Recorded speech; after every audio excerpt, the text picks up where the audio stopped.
Overwatch tanks are broken, and the thumbnail is make them bigger. Look at this. I'm going to show you guys the thumbnail to this real quick. Oh, making them bigger won't fix it. Oh, wait a minute. Wait a minute. Okay. Here we go. Let's see.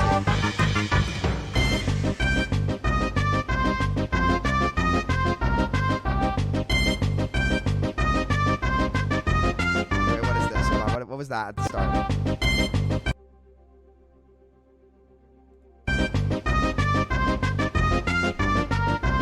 Okay, wait, this is funny.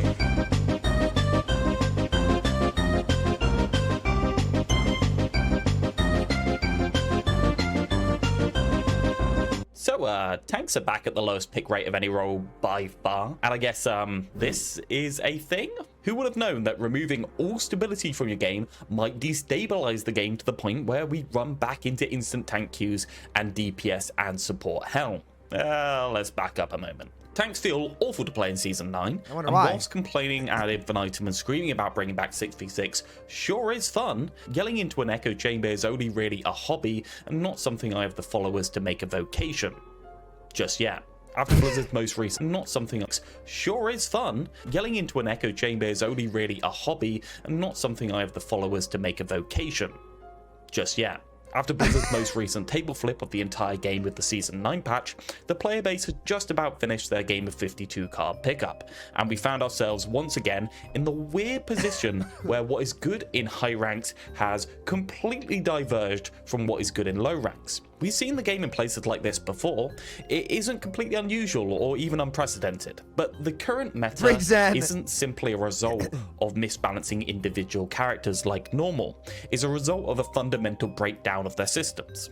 Most people already obviously guess and know that bigger health pools plus less healing equals Discord bad, tank sad. But the reality is that two very simple changes have resulted in something I don't think Blizzard predicted. And the recent dev notes have revealed that Blizzard either don't really have any idea how to fix this, or even worse, don't even know that this is a problem, because all they're doing is reverting the DPS passive to 15%. And to be clear, we're in crisis mode right now. The current state of rank. So I'm gonna try to let him get to his point, because he hasn't put his thesis or punchline out yet. So I'm trying to wait and see like what he's saying. It's really, really bad for the game. It also seems that Blizzard outright admitted at the Creators Summit something we have already pretty much known, but never had outright confirmed. The decision to go to 5v5 was made by and large just to balance queue times because nobody wanted to play tank.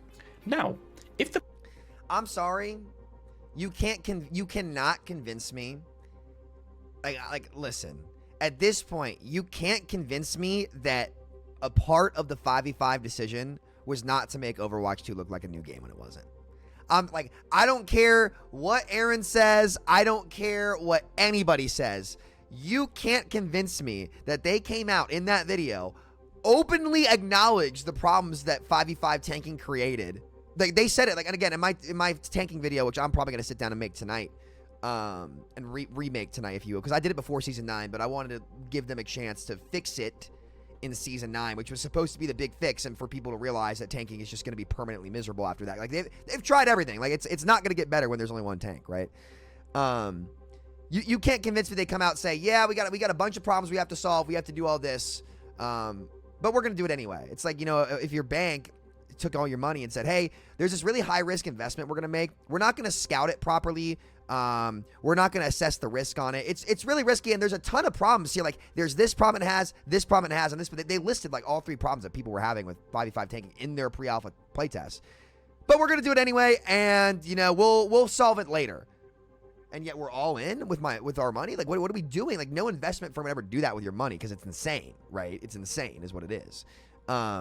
So yeah, we'll break it down. Like but there's no way they knew all that risks, still decided to do it without like a little bit of, hey, Overwatch 2, we should make it look like a new game in the back of their minds. Like, I'm not saying it was the number one thing, but like, you can't tell me it didn't contribute. I just don't believe you. I'm sorry. Absurd. Enough's enough. Absurd. The peasants start revolting because their working conditions are terrible and they don't want to make food for you anymore, you can solve the problem temporarily by Thanos snapping half of them and creating an excess of food. Hey, it's a hell of a lot cheaper than actually improving working conditions. But if you keep treating the survivors in the same way, eventually they're going to stop working altogether. The general consensus of Season 9 has mostly settled down after a couple of weeks, and one consistent theme is naturally DPS are happy, supports are a mixed bag, and tanks hate their lives more than Bobby Kotick at a charity event. This is pretty obvious to pass. The DPS passive means that tanks are getting less healing, and tanks getting less healing means that tanks necessarily need to be more careful about expenditure of resources. Because if you drop 300 HP, let me get some water. your time to restore it has been increased by like 25%. Advice on the internet when tanks come and question how to tackle this has been pretty much universal. Just play the video game better, dumbass. Which somehow hasn't been much help to low rank players, because if they were capable of playing the video game better, they probably wouldn't be in silver. Yo, I gotta say, this dude, in the videos I've seen of him, he's been really fucking funny. His videos have been really fucking funny. That's funny. Frustrated as tanked and confused about this patch, you may have reason to be, because we didn't get here directly. We got here through the nightmare balancing monster, causing a lot of changes through cause and effect. The aim of the patch was primarily to address the skill flaw of aiming by giving larger hitboxes and smooth out damage spikes caused by irregularity in aiming, again through these larger hitboxes. The logic goes like this. Because of the movement acceleration in Overwatch, we need larger hitboxes in order to bring down the skill flaw and barrier to entry for the game. See this video for more on this. Because of those larger hitboxes, we have higher damage numbers around so people can hit things more consistently. Because of the higher damage numbers, health pools need to be increased to keep time to kill the same as the 1v1. With increased health pools, people have the option of stacking high health per second supports to prevent deaths, so we need a global healing nerf to stop fights dragging on in stalemate forever. Supports would absolutely despise being nerfed directly, and let's be honest, supports buy the most amount of skins, so let's go with the cauterize effect from paladins so that the healing nerf isn't as directly feelable. With the DPS passive reducing healing, tanks then need some sort of compensation buff so that they won't feel terrible, and with the higher health pools on the rest of the cast, tanks need some sort of compensation damage buffs so that the pressure they can put out on squishies remains the same. This is the basic logic we're following here, and it's even better for Blizzard because we can hit 3 birds with 1 stone. As well as tackling the issues caused by acceleration in the hitboxes, we can handle 2 other issues. Secondly, tanks being able to survive forever has been complained about in the past. Orisa, for instance, has been generally hated to play with and against because most of her strength comes from the fact that she is literally impossible to kill. And thirdly, the strength of supports have been widely regarded as a problem before Season 9, with most of the discussion centering around the high dueling potential, raw healing numbers, the strength of pocketing DPS, and abilities like Suzu, Life Grip, and Lamp stopping kills and slowing down the game. So yeah, we can hit everything at once. Immortalities are really fun. It's really awesome having your value instant denied at a no mechanical skill ability across the map. With no negative effects. Wait, don't stop playing. No, tank players, come back now. You aren't allowed to leave. Hey guys, no, of course we haven't tried everything. Yeah, I can up the Battle Pass experience by 100. What if we go to 1 tank, 3 DPS, and 3 supports? Why does it have to be a couple of years between sequels? I don't know what you're talking about. This patch addresses everything. Maybe? The first major problem with this passive is that unilateral uniform changes affect characters non-uniformly. That's a lot of words to say that the previous DPS passive increased reload speed on getting a kill, which does literally nothing on Hanzo and a ton on Ashe. And the previous DPS passive before that increased movement speed on getting a kill, which does almost nothing for Ashe and Widow. It's almost like with role passives, it's almost like you can never actually have them affect every character evenly. So certain heroes like, oh, I don't know, Tracer, constantly is going to get way more of a benefit, which is why the top 500 ladder is all Tracer players. From each of these passes, from the reload speed to the ability to mark targets just by tagging them across the map and reduce healing, this is why I think role passives are not good for the game. Because they are not going to affect every hero the same. And it makes balance harder. But in this type of game, in 5v5, with the super tank and the better supports, DPS needs a passive, right? But we're now forced to have those passives. So I'm glad somebody else is saying it, because it's not balanced. It's impossible to make this. It's impossible to have a global passive affect every hero and reward every hero the same when the Overwatch DPS heroes, for example, have such unique and specific identities that not all of them are going to benefit the same, right? It's almost like when a character needs a passive and you want it to be balanced, their passive should be specific for that character. So, again, a lot of these things are interesting ideas, but, they don't affect every hero the same, which is why you've just seen Tracer constantly be good. right? So yeah, it's going to stay that way too. The Genji and Tracer. This has obviously never been unbalanceable, but especially in the short term, these changes have always caused issues. Not because the ideas of themselves or sweeping changes in general are bad for the game, but because Blizzard has never been fast enough at balancing individual heroes to make up for the destabilization caused by these changes. This could obviously change right now or any time in the future. At the end of the day, this has never really been a problem with development time, because accurately calibrating numbers isn't a time-intensive task, it's a task that demands vision and foresight. In reality, flipping the table is flipping the table, and accurately predicting what the community is going to make next after you sweep all their Lego onto the floor might not be practically doable. In even more reality, the strategy of decreasing healing by 20% and then increasing health pools to account for this is a change that betrays either ignorance of their systems or no foresight at all from the developers. To get there, and to get here, we got a little bit of work to do. Tanks use resources to protect damage and therefore pressure over areas of the map which are good, so that the enemy team can't exist there, and so that your team can exist there without having enough damage pressure put on themselves in order to move them from that area. Tanks do this differently, and there really is only a couple of factors which decide how this happens. Firstly, range. Melee tanks project damage around corners and use their cooldowns to do large cycles of pressure around the corners to force space away from them. Ranged tanks pressure good positions from their corner, without relying as much on these big cooldown cycles in order to force space. Secondly is mobility. Since mobility allows them to effectively apply that pressure where they want it, when they want it, without necessarily having their resources burned down when getting to the place they want to apply that pressure. Characters with high mobility necessarily have to put out less pressure and therefore damage. We have three simple archetypes that fit the three roles: low mobility, low range, high mobility, low range, and high range, low mobility, also called brawl, dive, and poke. Yep. Importantly, especially for this patch, moving from one piece of cover to another costs resources. You're going to take some level of damage along the way. In addition, being fatter and being closer to the enemy costs more resources because it makes you easier to hit. The real rub comes here. Characters with low range are incentivized by their cooldown structure to purposely use their resources in a burst to cleave into the enemy team for periods of time where they put out higher pressure.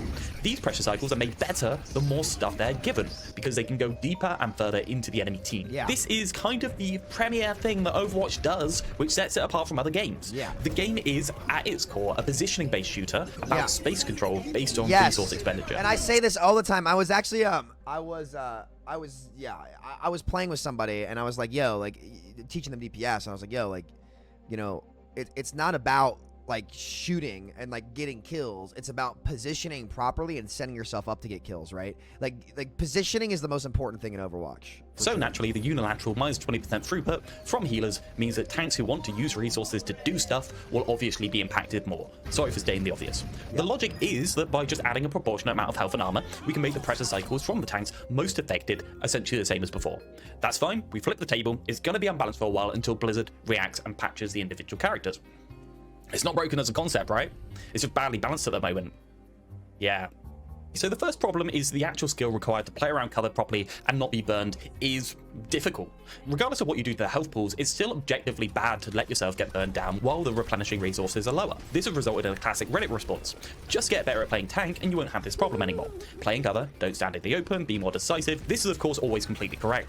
Just counter the brig, dude. Just counter the goats. Get better. It's like when the Mercy people trying to defend broken Mercy in season like 5 or 6 of Overwatch 1 or season 7 of Overwatch 1, when they made Mercy like the most broken hero in the game. Like when XQC reacted to the video, the Mercy player was like, if these pros are so good, if these so-called pros are so good, just click on her head. And it's like, what are you talking about? What? What are you saying? Go back and watch. Like Mercy, for those of you new players, like Mercy, they gave her like no cast time res and an extra res whenever she Valked, and like buffed Valk a ton. And she was like the highest picked hero in the game. Must win. A must have. If you did not have Mercy, you automatically lost the game. It was miserable, right? And then this dude literally just said, well, if you guys are actually good, you'll just click on her head and kill her. And it's like, what are you talking about? What do you mean?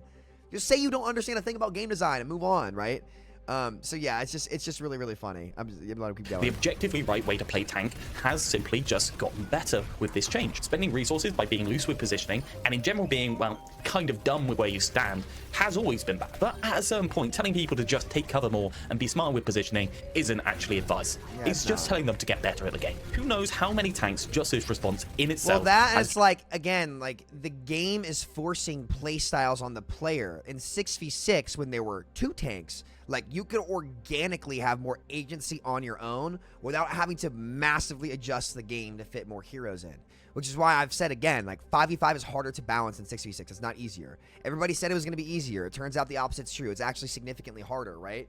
Because you also, like, the game is now forcing these tank players, especially ones at the higher ranks, to play slower. But the casuals, like, they always are going to fucking take damage. They're all, like, they don't know how to play, right? That's why they never abuse tank synergies in 99% of the ranks, right? Well, 95 probably. 90. Nah, I'd say 90. Right, but even in Diamond, they still weren't going to do it. So probably about 95% of the ranks, they just didn't do that, right? But you know what one tank can do 100% of the time in these low ranks is just it down mid, constantly take damage, right? It just makes for a miserable experience. And, like, there's no way, like, no balance is going to change the tanking experience, is what I said in August. And that's why I think 6v6 is better. We don't need to forsake a role, right? So, like, again, it's really funny watching people slowly realize, wait a minute, maybe Samito wasn't just yelling in the void. Maybe, just maybe, like, we've tried all these different balance things and the tank experience hasn't gotten better. It's not going to get better, right? Solo tanking experience will always be inferior. Always. And there's no balance change that can fix that. Driven off the role or even off the game entirely.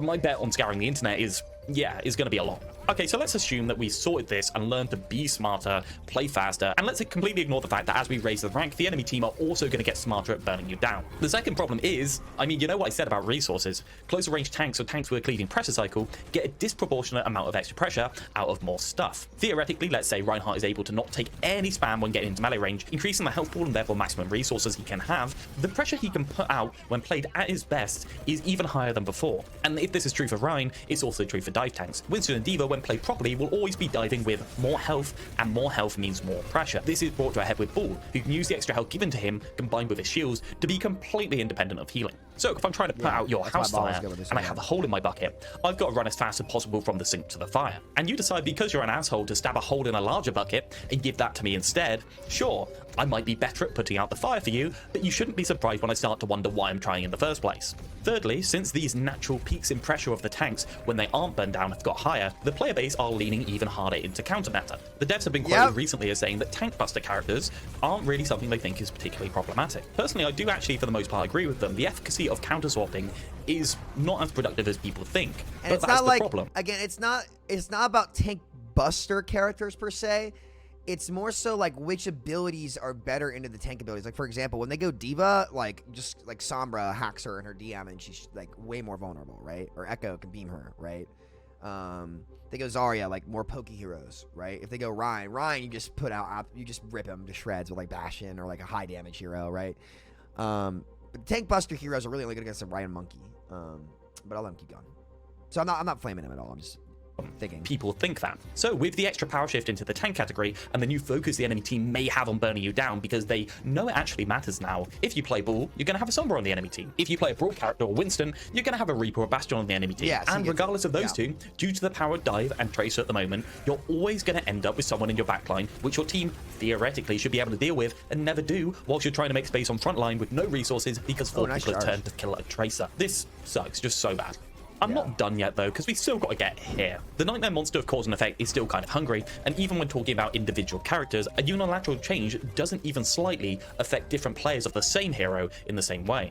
At bronze level or below the basic skill floor of the game, where babies are still basically learning to use the controls, both damage and healing is a lot lower. Healing is easier to apply than damage, so sometimes you will get some sustain, and cooldowns at this level are generally not used regularly at all. The effect here is pretty simple. The health increase outweighs the effect of the sustain decrease, because the damage coming in is generally slow. This works. I mean, this has been a net buff, especially to characters like Reinhardt, because tanks can feel a little unstoppable when they don't ever get burnt down. But it does work, I guess. At mid-levels, or even at this skill floor, we get massive issues start to arise though. Support players hit their generally optimal levels of healing without random downtime from people just forgetting to press their buttons. Contrary to most people in this rank's belief, this is where healing throughput onto tanks is at the highest of any skill bracket. But naturally, since fighting for angles and dueling between DPS requires, well, moderately skilled play, tanks tend to get burned down by the entire enemy team almost to a point. But it's not only damage, because players at this level can now press buttons, and though they won't use them properly, chucking them at the big guy on main is easy to do, and more importantly, feels a lot more impactful from a gameplay perspective.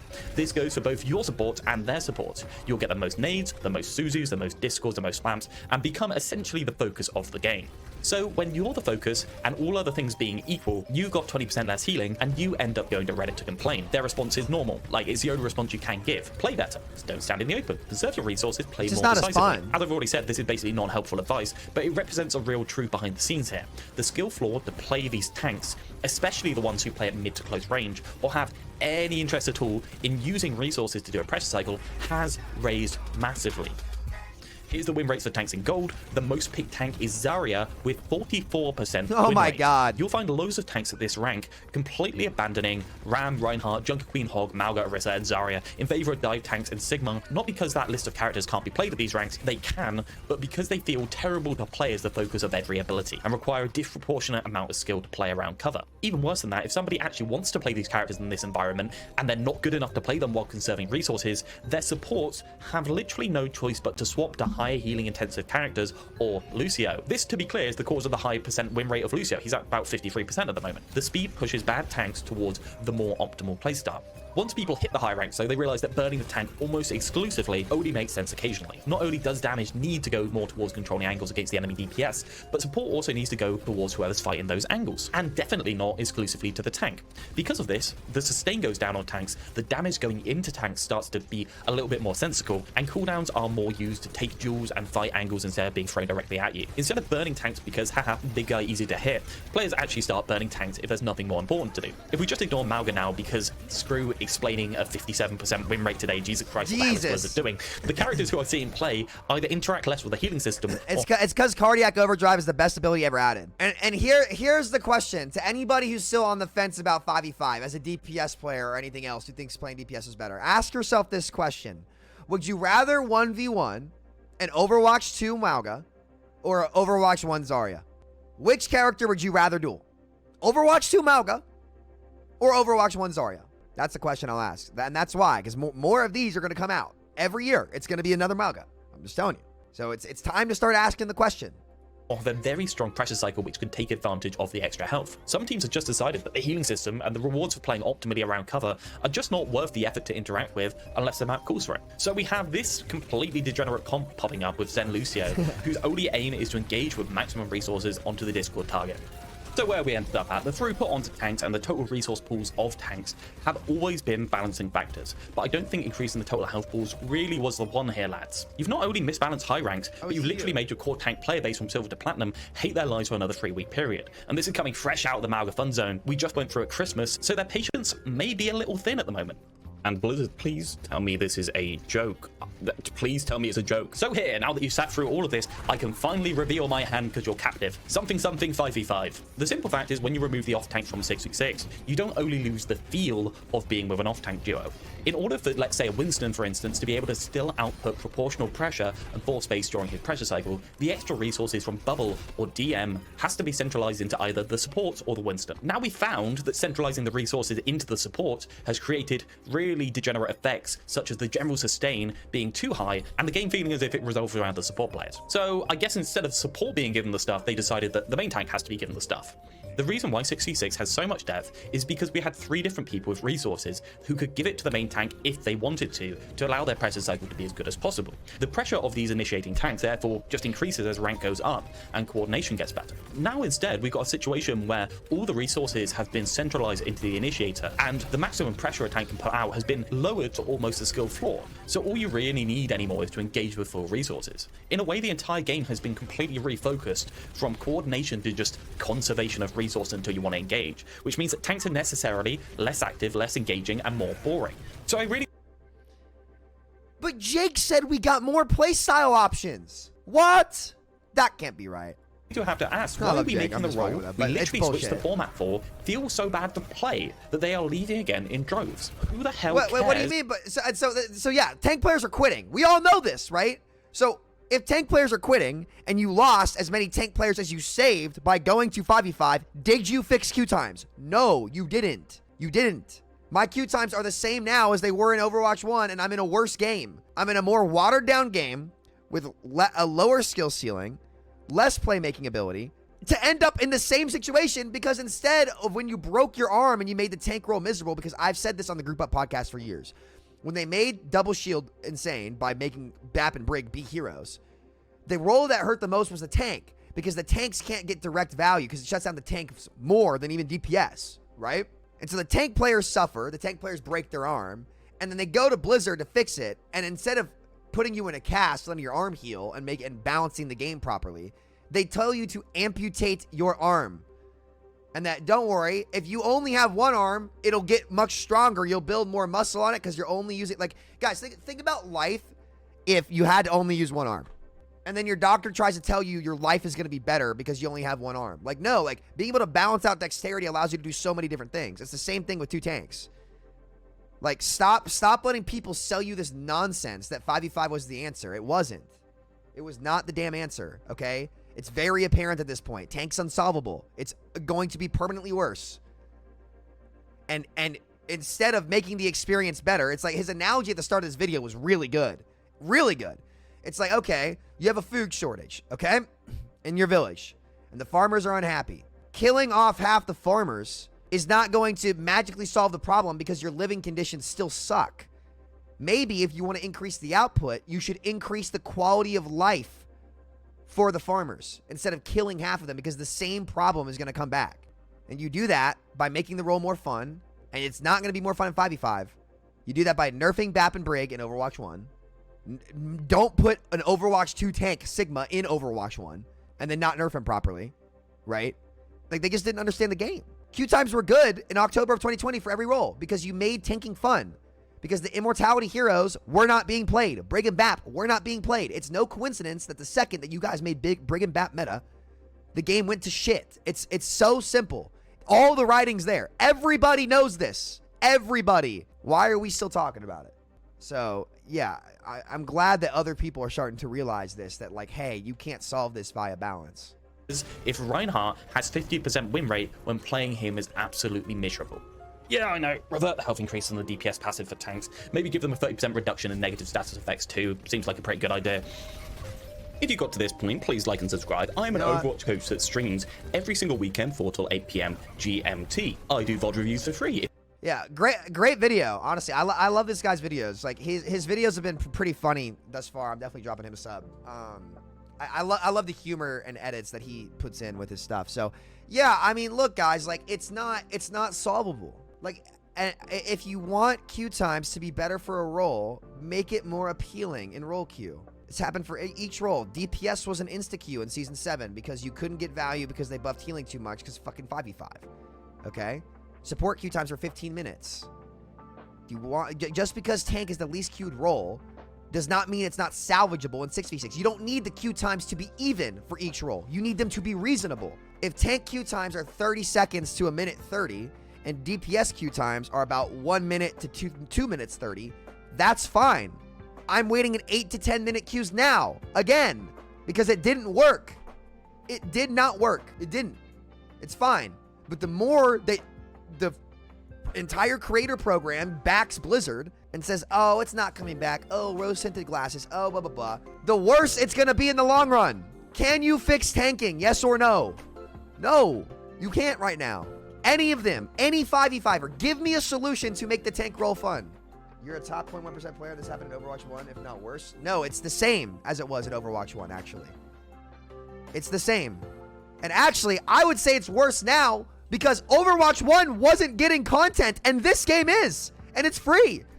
And my queue times were the same on a game that wasn't being updated. Even in Masters, they're so long. So queue times aren't better in high ranks. They're not. And in low ranks, queue times were never that bad either. So what are we doing? Sam from Master underneath queue times are more than okay. And they were okay in Overwatch 1 too. They weren't bad in Overwatch 1.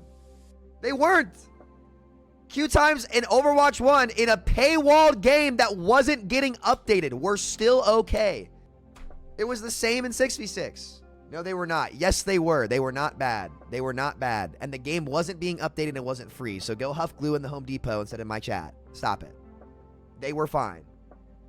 People rarely ever complain about queue times in average ranks. Very few occasions. And when the game was actually being updated and balanced, they were fine. If you didn't have priority pass, I could not play with my friends as DPS. When? Because I could at high ranks when the game was balanced well and being updated in October of 2020.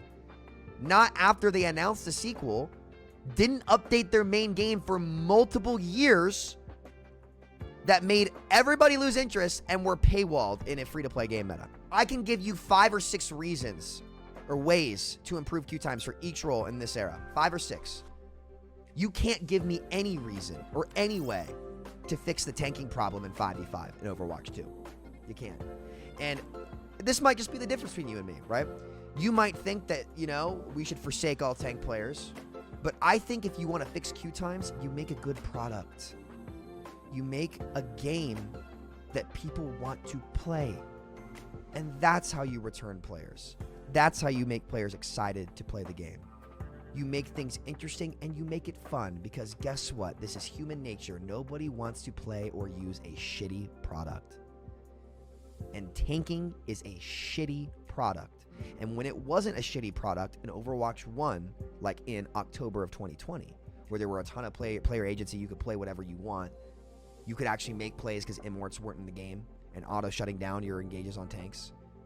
People were playing the role and they were enjoying it. Even I was flexing to it. And that's without new content at all. Imagine what they could do with new content, kind of like they did with, what role was that, where queue times went up immensely when they made the role very viable, strong, and added a ton of new content to it. Oh wait, support, which happened to be now the most queued role with the longest queue times by far, when DPS queues were instantaneous. So there actually is a way via balance and role queue to make each role be queued, when each role has a chance to be fun. But tank has no chance to be fun in this game.